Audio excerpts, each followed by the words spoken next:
ഞാൻ 1.5 kilo beef വാങ്ങിയിട്ടുണ്ട് കേട്ടോ. നമുക്ക് അച്ചാറിടാൻ. അപ്പോൾ അതൊന്ന് കഴുകി വൃത്തിയാക്കി മുറിച്ച് മഞ്ഞളും ഉപ്പിട്ട് വേവിച്ച് ഇപ്പം വരാം കേട്ടോ. അപ്പോൾ ഞാൻ മഞ്ഞളും ഉപ്പൊക്കെ ഇട്ട് വേവിച്ചു. ഒരു ചട്ടി ഞാൻ പൊരിച്ച് വാങ്ങിയിട്ടുണ്ട് കേട്ടോ. രണ്ടാമത്തെ ചട്ടി ഇട്ട് കൊടുക്കുകയാണ്. അപ്പോൾ അത് ഏകദേശം ഇപ്പോൾ രണ്ടാമത്തെ ചട്ടി ആയി തുടങ്ങിയിട്ടോ. അപ്പോൾ നമ്മൾ ഇതൊന്ന് വാങ്ങി എടുക്കട്ടെ. ഇനി ഇതിലേക്ക് ഒരു 150 ഗ്രാം നല്ലെണ്ണ 2 സ്പൂണ് കടുക് ഇട്ടിട്ടുണ്ട് കേട്ടോ.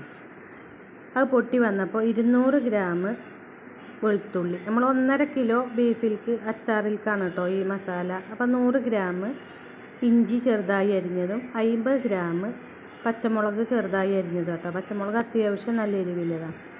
അപ്പോൾ നമ്മളെ ഉള്ളിയും ഇഞ്ചിയൊക്കെ മൂത്ത് വരുന്നുണ്ട് കേട്ടോ. അപ്പോൾ നല്ല മണം കേട്ടോ.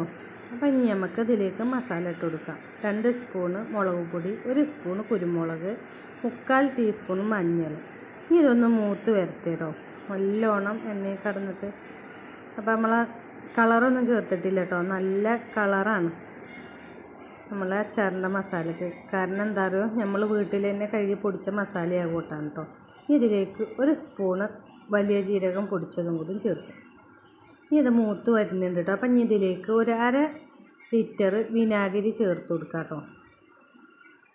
ഇനി ഇതൊന്ന് തിളച്ച് വരട്ടെ. അപ്പോൾ നമ്മളെ ബീഫ് ഞാൻ മഞ്ഞളും ഉപ്പിട്ട് പൊരിച്ചെടുത്താൽ കേട്ടോ.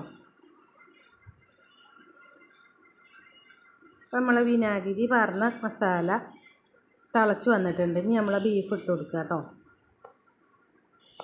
അപ്പോൾ നമ്മളെ അച്ചാറിൻ്റെ പരിപാടി കഴിഞ്ഞു കണ്ടോ.